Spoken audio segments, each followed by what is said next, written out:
तो इतना खुशगुमान न हो। मैं आज जद पे हूं तो इतना खुशगुमान न हो। चिराग सबके बुझेंगे, हवा किसी की नहीं। नीतीश कुमार जी हो, चंद्रबाबू नायडू जी हो, चिराग पासवान जी हो, जयंत चौधरी जी हो, देवे गौड़ा जी हो, जीतन राम मांझी जी हो, सबको समझना पड़ेगा कि जब जंगल में आग लगती है तो न वो बरगद बचते हैं जो हवा को आंधी में तब्दील करते हैं, न वो बांस बचते हैं जो आपसी रगड़ से चिंगारी पैदा करते हैं। सभापति महोदय, जब देश को मनमोहन सिंह साहब जैसा काबिल प्रधानमंत्री मिलता है तो देश को आरटीआई जैसा एक्ट मिलता है, सेज जैसा एक्ट मिलता है, मनरेगा जैसा एक्ट मिलता है, लिबरलाइजेशन मिलता है, राइट टू एजुकेशन मिलता है, नेशनल फूड सिक्योरिटी एक्ट मिलता है। लेकिन जब देश को सौगातें मोदी मिलती है तो क्या मिलता है? सीए मिलता है, फॉर्म्स लॉ मिलता है, आर्टिकल 370 मिलता है, इलेक्टोरल बॉन्ड जैसा एक्ट मिलता है और वक्फ अमेंडमेंट एक्ट जैसे बिल देश को मिलते हैं। जगत प्रकाश नड्डा जी ने बहुत अच्छी बातें भी की, मन से बातें की। क्योंकि उनके नाम में प्रकाश जुड़ा है तो मैं उनमें हमेशा एक रोशनी की किरण देखता हूं। मैं उनके सामने बहुत अदब से यह बात कहना चाहता हूं कि चिरागों के सफर में दबदबा हो आंधियों का तो फिर अंजाम जुल्मत के सिवा कुछ भी नहीं होगा। ये दुनिया नफरतों के आखिरी स्टेज पर है, इलाज इसका मोहब्बत के सिवा कुछ भी नहीं होगा। मैं भावुक हूं, किसानों के खिलाफ भी कानून लाए गए थे। जिस तरह आज वक्फ के फायदे गिनाए जा रहे हैं उसी तरह से किसानों को भी कृषि कानूनों के फायदे गिनाए गए थे। लेकिन अंजाम क्या हुआ? 700 किसानों की शहादत लेने के बाद सरकार को अन्नदाता किसानों के सामने घुटने टेकने पड़े और कृषि कानून वापस लेने पड़े। हम ही को कातिल कहेगी दुनिया, हमारा ही कत्लेआम होगा। हम ही कुएं खोदते फिरेंगे, हम ही पे पानी हराम होगा। सभापति महोदय, सन 1947 में दिल्ली की जामा मस्जिद की तारीखी सीढ़ियों पर खड़े होकर के भारत रत्न मौलाना अबुल कलाम आजाद साहब ने कहा था कि मुसलमानों कहां जा रहे हो? यह है तुम्हारा मुल्क, यहां तुम्हारे आबाओ अजदाद की कब्रें हैं। उस वक्त मौलाना आजाद की ये सदाएं सुन करके लोगों ने अपने सरों की गठरियां उतार करके रख दी थी। आज उसी दिल्ली में मौजूद देश की संसद में एक बिल आया है जो हमसे उसी जामा मस्जिद की सीढ़ियों के सबूत मांगेगा, जो उन्हीं सीढ़ियों के पास अपनी कब्र में सोए हुए मौलाना आजाद को फिर से कब्र से सदा देनी पड़ेगी कि ये जो कब्र है वो मेरी कब्र है, ये किसी सरकार की जागीर नहीं है। सभापति महोदय, मैं जहां खड़ा हूं इसी संसद भवन के सामने सड़क के उस पार अपनी कब्र में सोए हुए भारत के पूर्व राष्ट्रपति फखरुद्दीन अली अहमद की कब्र है। शायद अब उस कब्र से भी सदाएं आए कि ये कब्र मेरी कब्र है, ये सरकार की जागीर नहीं है। सभापति महोदय, मैं वक्फ कानूनों में किए जा रहे संविधान विरोधी बदलावों के खिलाफ बोलने के लिए खड़ा हुआ हूं। संविधान का आर्टिकल 14 हो, 29 हो, 30 हो, चीख चीख कर कहता है कि देश में सब बराबर के हकदार हैं। आर्टिकल 26 कहता है कि सबको अपने अपने मजहबी कामों के लिए मंदिर, मस्जिद, गिरजाघर, गुरुद्वारों का निर्माण करने का हक है और उसका रखरखाव का भी हक है।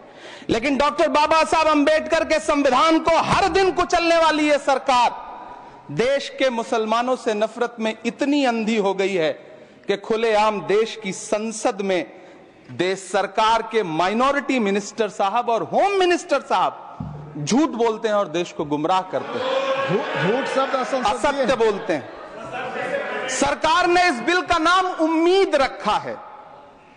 मंत्री जी कल से इसे देश के मुसलमानों के लिए नई उम्मीद बता रहे हैं। नहीं मंत्री जी, न तो यह बिल मुसलमानों के लिए नई उम्मीद है और न ही उम्मीद की नई किरण।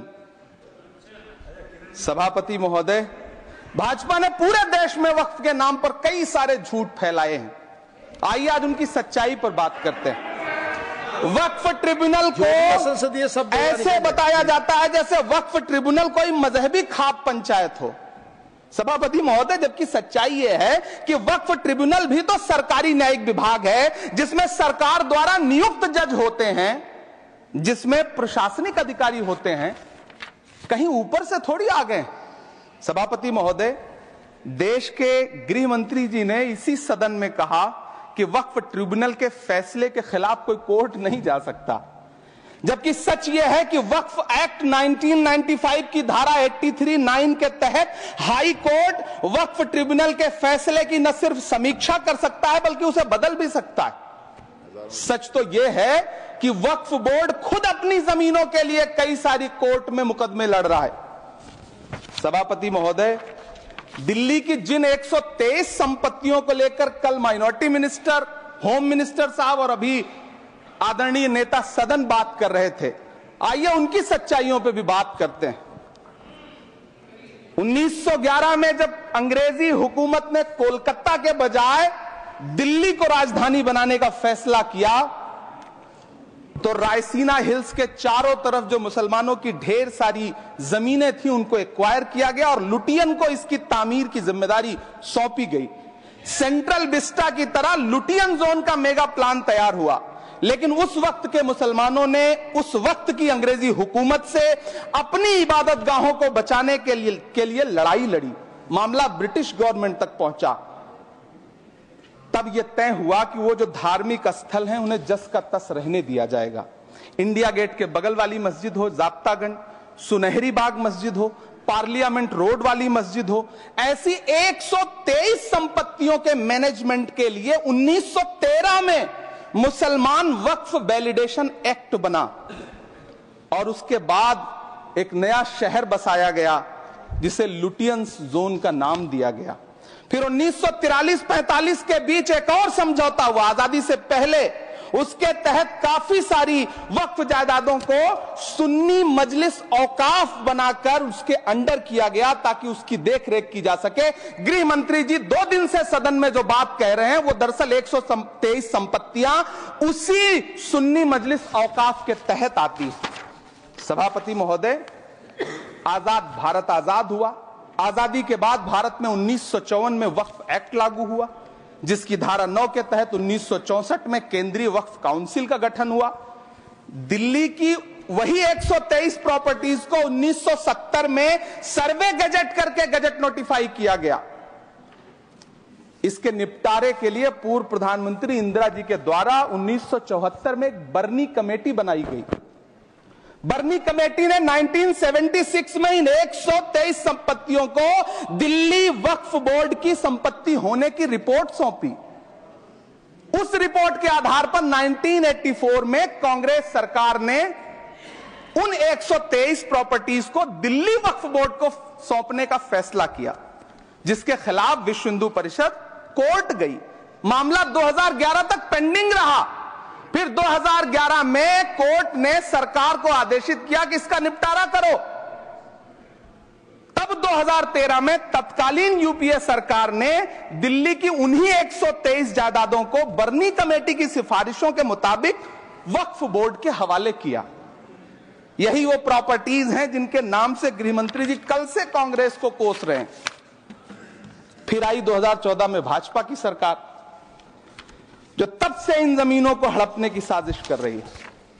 जिस बिल को मुसलमानों के हुकूक की हिफाजत करने वाला बिल बताया जा रहा है, उसी को पेश करने के लिए और उस पर बात करने के लिए लोकसभा में भाजपा सरकार के पास एक भी मुस्लिम सांसद नहीं है। जिस वक्त, मैं लोकसभा कह रहा हूं, सुना करिए, जिस वक्फ बिल को मुस्लिम महिलाओं को हक दिलाने वाला बताया जा रहा है, उसे संसद में पेश करने वाली पार्टी के पास न तो राज्यसभा में, न लोकसभा में, न देश की किसी विधानसभा में एक भी मुस्लिम महिला सदस्य नहीं। कल किरण रिजिजू जी कह रहे थे कि रेलवे की जमीनें देश की जमीनें हैं, डिफेंस की जमीनें देश की जमीनें हैं। हां मंत्री जी, हैं, बिल्कुल हैं। ये जो वक्फ की जमीनें हैं, ये हमारे पुरखों ने धार्मिक कामों के लिए डोनेट किया है, तो हम भी तो इसी देश के नागरिक हैं, हम भी तो इसी देश के बेटे हैं, तो वक्फ की जमीनें भी तो इसी देश की जमीनें हैं। उनको पराया क्यों बोलते हैं आप? सभापति महोदय, अशफाकुल्लाह खान जब फैजाबाद की जेल में फांसी के फंदे पर झूल रहे थे, तो इसी देश की जमीन के लिए झूल रहे थे ना। सभापति महोदय, अंडमान की जेल में काला पानी की सजा काटकर अपनी जान देने वाले मौलाना फजले हक खैराबादी हो या शेर खान अफरीदी हो, वो भी तो इसी जमीन के लिए अपनी जान दे रहे थे ना। सभापति महोदय, पाकिस्तान के खिलाफ लड़ते हुए अपनी जान देने वाले महावीर चक्र विजेता ब्रिगेडियर उस्मान हो या पाकिस्तान के पैटर्न टैंक उड़ाने वाला परमवीर चक्र विजेता वीर अब्दुल हमीद हो, वो भी तो इसी जमीन के लिए अपनी जान दे रहा था ना। और मंत्री जी, मैं इस सदन में अलल ऐलान ये कहता हूं कि जब भी इस देश की जमीन को लहू की जरूरत होगी, आपसे 2 कदम आगे इमरान खड़ा मिलेगा, ये मैं आपसे यकीन दिलाते हुए कह रहा हूं। सभापति महोदय, मैं सरकार से कहना चाहता हूं, हमसे हमारी इबादत गाहें तो मत छीनिए ना, हमारे घरों पे बुलडोजर तो मत चलाइए ना, हमारी कब्रों में तो हमें सुकून से सोने दीजिए ना। सभापति महोदय, माइनॉरिटी मिनिस्ट्री का बजट कट करके, मुस्लिम बच्चों की स्कॉलरशिप बंद करके अब सरकार कह रही है कि हम वक्फ की आमदनी से गरीब मुसलमानों का भला करेंगे। गुजरात की बेटी बिल्किस के बलात्कारियों की रिहाई के बाद उन्हें माला पहनाने वाली लोगों के नेता ये कह रहे हैं कि यह बिल मुस्लिम महिलाओं को उनका हक दिलाएगा। धन्यवाद मोदी जी, क्या बढ़िया सौगातें मोदी दे रहे हैं आप। पहले हमें गुजराते मोदी दिया, आप सौगातें मोदी दे रहे हैं। लेकिन यह सरकार इतना याद रखे कि इसी ठसक के साथ देश की संसद में सीए का कानून भी लाया गया था और कहा गया था बड़े बड़े भाषण देकर के कि पड़ोसी देशों से हिंदू भाइयों को ला करके यहां नागरिकता दी जाएगी। लेकिन मैं आपके संज्ञान में लाता हूं सर कि पिछले इतने दिनों में इनसे नागरिकता लेने के लिए 2000 व्यक्ति भी नहीं आए, जबकि इसके उलट इन्हीं की सरकार में पिछले 10 साल में 15 लाख से ज्यादा भारतीयों ने भारत की नागरिकता छोड़ करके दूसरे देश में जाकर के बस गए। यह हुआ उस कानून का अंजाम। सभापति महोदय, इसी तरह की जिद के साथ किसानों के खिलाफ भी कानून लाए गए थे। जिस तरह आज वक्फ के फायदे गिनाए जा रहे हैं, उसी तरह से किसानों को भी कृषि कानूनों के फायदे गिनाए गए थे। लेकिन अंजाम क्या हुआ? 700 किसानों की शहादत लेने के बाद सरकार को अन्नदाता किसानों के सामने घुटने टेकने पड़े और कृषि कानून वापस लेने पड़े। जिल्ले इलाही, जमहूरियत जो है वो नफरत और ठसक से नहीं चलती है, अकड़ से नहीं चलती है, उसमें सबकी हिस्सेदारी जरूरी है। कल देश के माइनॉरिटी मिनिस्टर ने लोकसभा में खड़े होकर एक शेर सुनाया था कि मुझसे कोई बदगुमान न हो, तो मैं उन्हें एक शेर सुनाना चाहता हूं कि मैं आज जद पे हूं तो इतना खुशगुमान न हो, मैं आज जद पे हूं तो इतना खुशगुमान न हो, चराग सबके बुझेंगे हवा किसी की नहीं। नीतीश कुमार जी हो, चंद्रबाबू नायडू जी हो, चिराग पासवान जी हो, जयंत चौधरी जी हो, देवे गौड़ा जी हो, जीतन राम मांझी जी हो, सबको समझना पड़ेगा कि जब जंगल में आग लगती है तो न वो बरगद बचते हैं जो हवा को आंधी में तब्दील करते हैं, न वो बांस बचते हैं जो आपसी रगड़ से चिंगारी पैदा करते हैं। सभापति महोदय, जब देश को मनमोहन सिंह साहब जैसा काबिल प्रधानमंत्री मिलता है तो देश को आरटीआई जैसा एक्ट मिलता है, सेज जैसा एक्ट मिलता है, मनरेगा जैसा एक्ट मिलता है, लिबरलाइजेशन मिलता है, राइट टू एजुकेशन मिलता है, नेशनल फूड सिक्योरिटी एक्ट मिलता है। लेकिन जब देश को सौगातें मोदी मिलती है तो क्या मिलता है? सीए मिलता है, फॉर्म्स लॉ मिलता है, आर्टिकल 370 मिलता है, इलेक्टोरल बॉन्ड जैसा एक्ट मिलता है और वक्फ अमेंडमेंट एक्ट जैसे बिल देश को मिलते हैं। मुझे तो अपने हमवतन भाइयों से पूछना है कि आपको अपने बच्चों की तरक्की, खुशहाली और नौकरी की दरकार है या फिर मुसलमानों की दान की गई जमीनों को लूटकर धन्ना सेठों को देने की साजिश करने वाले कानून की? सभापति महोदय, यह सरकार रात के 3 बजे तक पूरे देश को जगा करके संसद में अपने ही नागरिकों को नीचा दिखाने के लिए वक्फ बिल ला रही थी, तो उधर रात के 1:30 बजे अमेरिका हम पर 26% टैरिफ लगा रहा था। सरकार की प्राथमिकताएं देश को पता। सभापति महोदय, मैं बहुत भावुक हूं आज और मुझे अच्छा लगा कि आदरणीय नेता सदन जगत प्रकाश नड्डा जी ने बहुत अच्छी बातें भी की, मन से बातें की। क्योंकि उनके नाम में प्रकाश जुड़ा है तो मैं उनमें हमेशा एक रोशनी की किरण देखता हूं। मैं उनके सामने बहुत अदब से ये बात कहना चाहता हूं कि चरागों के सफर में दबदबा हो आंधियों का तो फिर अंजाम जुल्मत के सिवा कुछ भी नहीं होगा। ये दुनिया नफरतों के आखिरी स्टेज पर है, इलाज इसका मोहब्बत के सिवा कुछ भी नहीं होगा। मैं भावुक हूं, मेरी पलकें गीली हैं।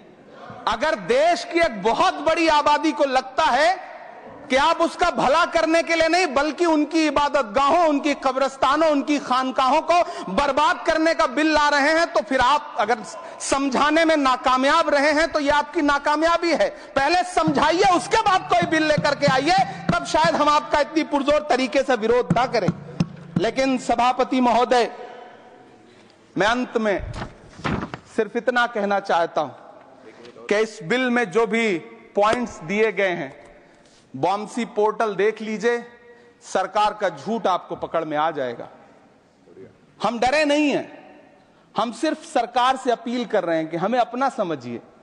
हम आपके अपने हैं, इस देश के नागरिक हैं और आप ताकत में हैं। संख्या बल के आधार पर बिल हो सकता है आप पास करा ले, लेकिन आपको यह बात समझनी पड़ेगी कि हम तो वो तारीख हैं, जहनों में रहना है जिसे, कागजी पुर्जे नहीं जो फाड़ डाले जाएंगे। जिस जमीन पर मैं खड़ा हूं यह मेरी पहचान है। आप आंधी हैं तो क्या मुझको उड़ा ले जाएंगे? आपको यह बात समझनी पड़ेगी। आपको अगर इतना विपक्ष की तरफ से पहले जेपीसी में इतने सारे पॉइंट्स आए और उसके बाद कल से लोकसभा में और राज्यसभा में सुझाव आप सुनने को तैयार नहीं है, लोगों की शंका को दूर करने के बारे में आप बिल्कुल सोच नहीं रहे, बस आप कह रहे हैं यह बिल उम्मीद की नई किरण है। नहीं साहब, इसे भले किरण जी लेके आए हैं लेकिन ये उम्मीद की नहीं बल्कि नाउम्मीदी की किरण है। और इस देश की एक बहुत बड़ी आबादी इस बात से खदशे में है, शक में है कि आप सीधे उनकी जमीनों को लूट करके धन्ना सेठों को बेचना चाहते हैं। मेरी अब भी आपसे अपील है कि इस बिल को वापस लीजिए। यह बिल कहीं से आपके अपने नागरिकों के लिए अच्छा नहीं है। यह बिल सिर्फ इस देश के मुसलमानों को नीचा दिखाने का और अपने एक ऐसे मतदाता वर्ग को खुश करने का बिल है जिनको इस बिल के पास हो जाने से कुछ मिलेगा भी नहीं, लेकिन आप एक नैरेटिव देना चाहते हैं, एक मैसेज देना चाहते हैं। मेरी आपसे अपील है कि कृपया ये जो सबका साथ सबका विकास का नारा है, इस नारे को रत्ती भर तो चरित्रार्थ कर दीजिए। बहुत बहुत धन्यवाद।